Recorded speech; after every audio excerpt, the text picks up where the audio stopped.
médical, donc tout le parenchyme est détruit. Non, on prend vraiment le soin de préparer le patient psychologiquement, de présenter toutes les armes thérapeutiques qu'on a, donc passant par l'hémodialyse, la dialyse péritoniale et bien sûr la transplantation rénale comme le meilleur traitement. Absolument. Est-ce qu'on le dit, professeur Ryan, c'est-à-dire parce que généralement les gens, on leur dit voilà, vous avez un rein défaillant ou vous avez une insuffisance rénale, il y a la dialyse. Est-ce qu'on parle d'emblée de greffe aujourd'hui? Alors, Madame on a l'impression qu'on laisse ça en dernier recours quand même. A bien rappelé qu'en 2002, c'était la galère pour être dialysé. Absolument. Donc le choc aussi, c'était pour trouver une place en hémodialyse. Exactement. Et surtout pour les enfants, parce qu'on n'a pas de centre dédié à la pédiatrie, pédiatrique pour les enfants. Donc c'était un gros problème. Ce qui n'est pas le cas maintenant, puisqu'actuellement, comme elle l'a dit, les Algériens sont traités, comme j'allais dire en Europe, aux États-Unis, avec toutes les molécules innovantes, l'érythropoïétine. Et puis il y a plusieurs centres aussi de dialyse. Donc il va même avoir une érythropoïétine qu'on peut prendre d'une façon orale. Donc les choses se développent, mais ce n'était pas le cas. Et même actuellement, les machines, c'est des machines européennes. Alors qu'on veut nous ramener des Chinoises, j'espère qu'elles ne vont pas arriver les Chinoises, que les machines européennes, c'est le top. Ils sont bien dialysés, ils sont bien pris en charge. Et puis, il ne faut pas oublier que tout le consommable est fabriqué en Algérie, enfin une partie est fabriquée en Algérie, que les immunosuppresseurs, donc le traitement des greffés, est fabriqué en Algérie. Donc de ce côté-là, on ne peut pas se plaindre. Mais pour les enfants, beaucoup de choses restent à faire. Oui. On n'est pas arrivé... il faut dire qu'avant, à l'époque justement de Madame Dridi, on ne faisait pas l'enfant. Ça déjà, c'est peut-être une bonne évolution. Hein. À l'époque, vous étiez obligé de vous déplacer en France, vous avez bénéficié d'une prise en charge. Aujourd'hui, par exemple, à votre niveau, vous faites l'enfant. Oui, pas uniquement à mon niveau. Il y a dans plusieurs centres en Algérie, à Batna, au CNMS, à Blida. Donc l'enfant, ça a intégré l'activité depuis quelques années avec de très bons résultats. C'est pas plus compliqué, la pédiatrie, enfin l'aspect pédiatrique. C'est pas le fait que ça soit compliqué, il faut juste être formé et avoir les moyens, parce que l'enfant, c'est pas un petit adulte, c'est différent, avec des protocoles différents, et juste être formé, non, ça pose aucun problème. On a de très bons résultats. Généralement, le problème se pose avec le poids quand l'enfant est trop petit, parce que souvent c'est les parents qui donnent, et donc le rein d'une maman ou d'un papa qu'on fait rentrer dans l'abdomen d'un petit enfant, généralement des problèmes chirurgicaux en fait de place, mais on trouve toujours le moyen de s'adapter. De le faire, absolument. Madame Boussaïd, justement, on a parlé de ce moment. J'aimerais vous faire réagir, hein, parce que pour moi, je pense que c'est très important. Ce moment de diagnostic. Alors vous avez souffert d'une cirrhose de foie. Vous ne savez pas d'une origine donc inconnue, c'est ça? Jusqu'à maintenant. Donc, ça devait être génétique. Donc, c'était une cirrhose. Ça s'est déclaré du jour au lendemain. Hein, voilà. Je ne sais pas exactement quand ça s'est déclaré. Donc, ça reste un point d'interrogation puisque le diagnostic a été fait à partir d'une formule sanguine. J'ai fait une formule anodine que vous avez fait comme ça. Voilà, un petit examen anodin. J'ai fait une formule qui a révélé une thrombopénie. On a exploré. Et voilà, le diagnostic a été posé. Est tombé, donc voilà. On m'a orienté vers le service hépato du CHU Mustapha. Et voilà, on m'avait dit à l'époque c'était irréversible, bien sûr. La maladie était irréversible, on ne pouvait rien faire. On m'a mis sous bêta-bloquant, bien sûr, parce que la cirrhose en général. Pendant des années, c'est ça? Vous avez pris le traitement pendant des années en attendant la greffe. Est-ce qu'on vous a dit d'emblée qu'il vous fallait une greffe? Non, parce que la cirrhose n'était pas, déjà, elle n'était pas compliquée. C'était juste une hypertension portale associée à la cirrhose. Donc, comment vous avez vécu ce moment? Ça sonnait comme une condamnation. Dites-nous un peu comment vous l'avez vécu. C'était irréversible, donc on ne pouvait pas revenir en arrière. Le foie était en train de se dégrader. Donc, il fallait faire attention. Je sortais moins, bien sûr. Oui, vous étiez souvent hospitalisé aussi. Voilà. Non, c'était après. C'était après avec les complications. Mais au début, ça va. j'arrivais quand même à travailler. Comment on se sent quand on a une cirrhose du foie? Fatigué? Diminué. Voilà. D'un point de vue physique, d'un point de vue mental? Oui, physique, moral. Oui. Voilà. C'est le physique qui influe, j'imagine, voilà, qui influe sur le mental. Alors on a compris que le diagnostic est un moment redoutable. Hein. Alors on va peut-être revenir au tout début. C'est quoi une greffe finalement? Une greffe, généralement on a greffe et transplantation. On greffe les organes qui ne sont pas vascularisés, c'est-à-dire la peau, les tissus. Pour les organes, c'est une transplantation, puisqu'on a des vaisseaux qu'on va suturer. Et donc, une transplantation, c'est remplacer un organe défaillant qui est arrivé à un stade terminal d'insuffisance et le remplacer par un autre. Bien sûr, la transplantation, elle est codifiée. Il faut des compatibilités. On commence par la compatibilité dans le système ABO déjà. Après, on passe à la compatibilité dans le système HLA pour donner le maximum de réussite à cette greffe. Et malgré ça, le très malade. Pour expliquer juste aux gens qui nous regardent, ça, c'est lorsqu'il s'agit du groupe sanguin. Quand on parle groupe sanguin, oui, le premier, c'est le groupe sanguin. En fait, ça répond aux mêmes règles de transfusion. Le O, c'est un donneur universel. Le AB, c'est un receveur universel. Le reste, bien sûr, le A peut donner au A et au AB, le B peut donner au B et au AB, et bien sûr le O. C'était un peu le cas aussi de Madame Delidi, justement. Je pense que c'était On était compatibles, oui, on était bébé, du coupage bébé. Donc c'était moi qui devais donner à ma fille la greffe, la libérer vraiment des complications de la dialyse. Et vous avez réussi, Madame Delidi. Elle a pu travailler. Vous avez réussi, absolument. Vous l'avez sauvée d'une mort certaine. D'une mort certaine, oui, exactement. Elle a pu poursuivre ses études, travailler. Elle a eu une vie de qualité pendant presque 20 ans. Pendant 15 ans. Oui. Pendant 15 ans, le reste, elle a fait un rejet chronique. Absolument. Après. Oui. Quelles sont les greffes différentes, professeur Alayen? Les différentes greffes. Alors, je sais que, enfin, dans le monde, la greffe la plus pratiquée, ça reste la greffe du rein, parce qu'il y en a deux, et donc on fait souvent même sur le vivant. En Algérie également, hein, c'est la seule aujourd'hui qui existe, donc la greffe du rein. Est-ce qu'on peut parler d'une manière plus générale? Qu'est-ce qu'on peut greffer aujourd'hui aussi? Alors, transplantation d'organes, puisque le professeur Lahfaya a donné la différence de greffe et transplantation. Oui. Alors, transplantation d'organes, donc il y a le rein, le foie, le pancréas, le cœur, peut-être j'ai oublié d'autres, le poumon. Donc c'est surtout ces organes vitaux qu'on appelle des organes vitaux. Alors la greffe c'est surtout en Algérie la cornée puis la moelle osseuse qui sont beaucoup plus fréquentes. Mais maintenant on greffe même les visages. Hein. Il ne faut pas s'étonner que ça se développe. On a greffé des mains. Des jambes, des utérus, un utérus. Donc maintenant, tout peut se faire. C'est-à-dire que l'organisme peut être comparé, j'allais dire, à un garage de pièces de rechange en cas de décès ou même avant le décès, quand c'est deux organes, on peut prélever un et le donner et changer un organe défaillant. Alors maintenant, ça avance tellement que probablement il va y avoir des greffes à partir d'animaux. Et ça, c'est ce qu'on appelle les xénogreffes.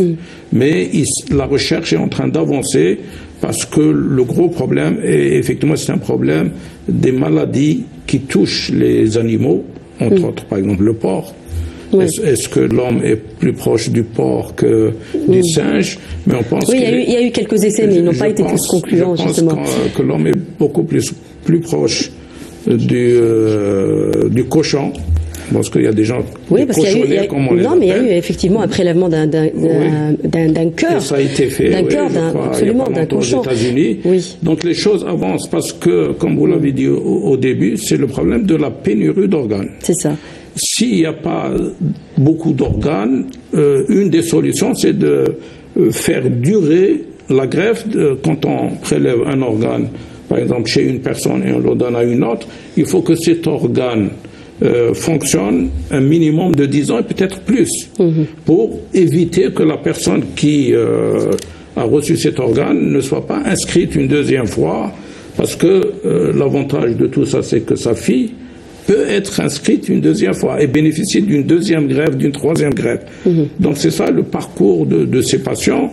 Ils passent de l'insuffisance rénale chronique, ils vont être greffés la première fois, mais ils peuvent être greffés une deuxième fois ou une Techniquement, troisième. ça se passe comment? Aujourd'hui, si, par exemple, Madame Dridi a sa fille qui est malade et qui veut se faire greffer une deuxième fois, son parcours ressemblerait à quoi? Elle va aller où? Par exemple, elle va s'adresser à qui? En général, elle s'adresse au néphrologue. Alors, il faut rappeler maintenant que la greffe rénale, le chef d'orchestre, c'est le néphrologue. Il y a d'autres, c'est une équipe, c'est vrai. Absolument. Mais quand il s'agit du rein, bien sûr, c'est le néphrologue. Dridi connaît les néphrologues. Elle n'a jamais connu un chirurgien ou un réanimateur. Donc, c'est lui, ce néphrologue, qui va s'occuper de sa fille et qui va la conseiller. Bien sûr, pour être greffé une deuxième fois, c'est un peu plus compliqué. Parce que il y a le problème des DSA, des anticorps. Ça, c'est un problème immunologique qu'il faut régler. Mais le dossier sera étudié par une équipe pluridisciplinaire qui vont voir la possibilité d'une deuxième greffe.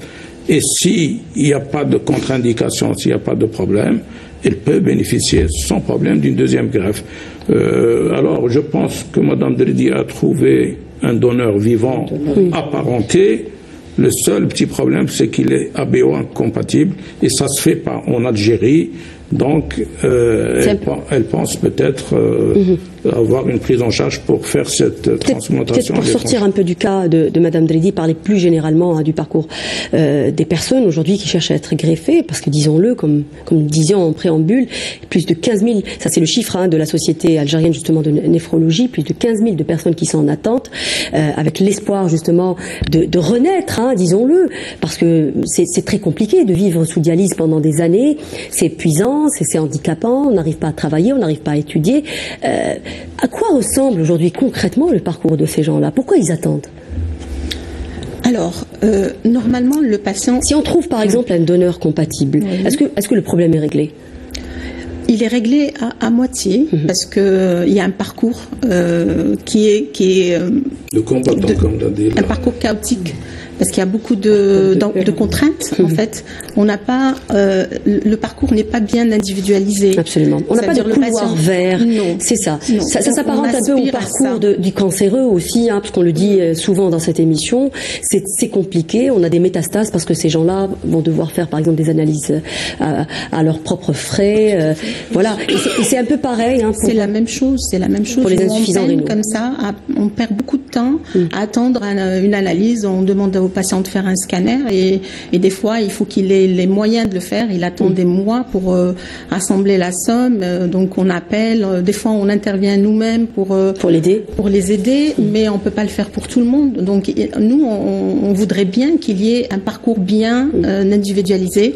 Moi j'ai une expérience à Ain Naja. J'étais formée à Ain Naja. Je me rappelle, on hospitalisait le donneur et le receveur une semaine et on faisait tout au niveau. On avait tout au niveau de l'hôpital. Au bout d'une semaine, tout est fait. Et donc, on peut greffer, je me dis, au maximum un mois. Un mois, on peut greffer un malade. On l'a fait pour certains patients qui Maintenant, ont des moyens. Ça prend combien de temps, en moyenne? Ça peut prendre 1 année, 2 ans.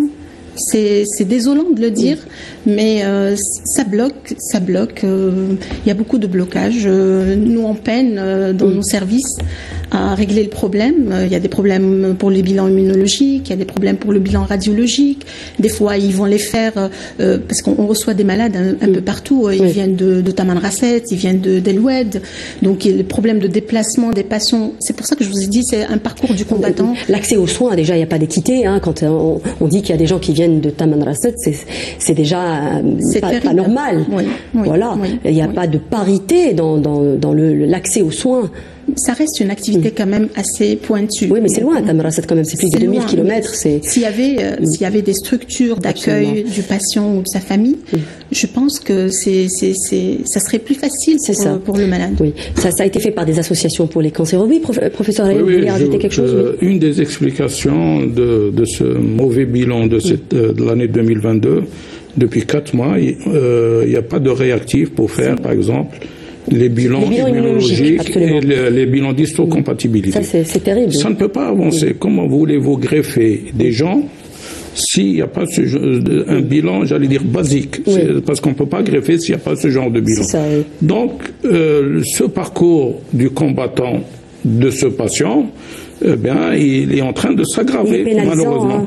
Avant, comme l'a précisé le professeur. On perd des gens comme ça. Oui, l'a précisé le professeur. Avant, ça se faisait mieux. Les choses étaient plus simples, plus claires.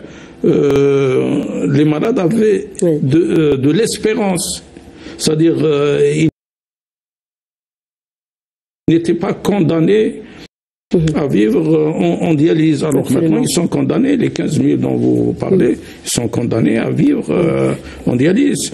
Parce que, quelle est la solution? Puisqu'il n'y a pas d'alternative. De prélèvement sur personne décédée, on peut dire bye-bye, parce que les choses n'avancent pas. Et beaucoup n'ont pas de donneurs. Donc, il faut trouver des solutions. Il faut faire le point, voir quels sont ces blocages, comment faciliter justement pour ces malades ce parcours et donner de l'espoir à nos patients. Oui, je pense que ça vous parle, hein, ce parcours, bien sûr, Madame Boussaïd. Oui. Dites-nous un peu comment ça s'est passé. Depuis la complication, la première complication, l'hémorragie. C'est à partir de là qu'on m'a proposé d'en parler à la famille. On vous a pas proposé, on vous a dit qu'il vous faut un rat. Non, c'est Mazel. Voilà.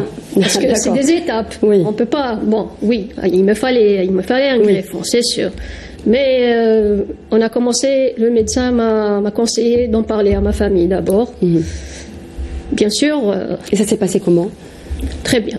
De ce côté, ma cache. Donc très bien. J'ai eu 2 donneurs potentiels, donc le même groupe sanguin. Voilà, mon frère et ma sœur. Il y a eu une sorte de compétition entre eux. Oui. Donc, ça c'est beau, hein. Oui. Ça par contre c'est vraiment une belle expérience. On est partis tous les 3. Ça a dû vraiment renforcer les liens au sein de votre famille. C'est sûr, oui. On a toujours été proches, mais avec la transplantation, bien sûr. Oui, mais au départ, en fait, c'était votre frère, mais finalement, il y a eu des difficultés. Il a eu des difficultés pour vous donner. Technique, c'était. Son rein n'était pas recevable, c'est ça? Son foie. Son foie n'était pas suffisant pour nous deux, parce qu'il avait de la graisse au foie. On lui a demandé de faire un régime. Il a fait le régime, il a perdu presque 20 kilos. Donc, au moment de faire les examens.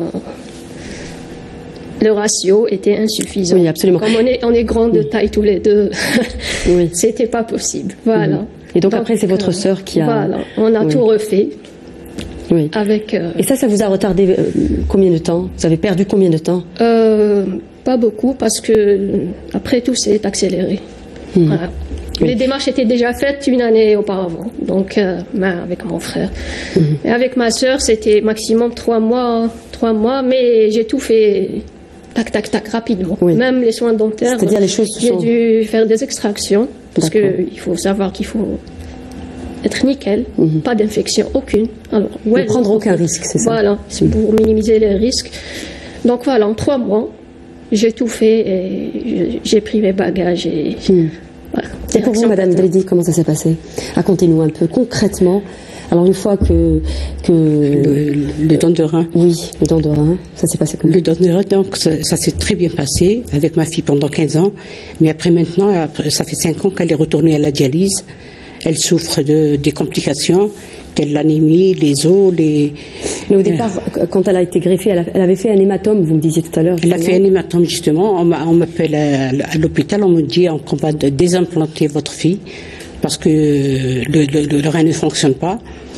Donc j'ai pleuré toutes mes larmes. Ça aussi, ça a été un autre choc pour vous. C'était un autre choc, c'était le deuxième choc que j'ai vécu. J'ai donné mon rein pour rien. Mais heureusement qu'on l'a reprise au bloc, avec 25% d'activité cardiaque, comme j'avais dit tout à l'heure, je pensais qu'elle allait mourir. Mais Dieu fait bien les choses. Et finalement, elle a survécu. Elle a survécu, alhamdoulilah. Oui. Maintenant, avec la dialyse, elle ne peut plus continuer. Elle veut elle aspire à une deuxième greffe. Une deuxième greffe, oui. À une deuxième greffe pour sortir de ce marasme. Oui. Alors, est-ce que tout le monde est éligible à la transplantation, professeur Ryan? Comment? Est-ce que tout le monde est éligible Alors, tout le monde peut recevoir je pense qu'il y a des conditions et une sélection, comme nous on l'appelle, une sélection d'un couple, c'est-à-dire si elle ramène une personne donneuse, bien sûr il y a la compatibilité, mais il y a aussi un autre problème qui se pose.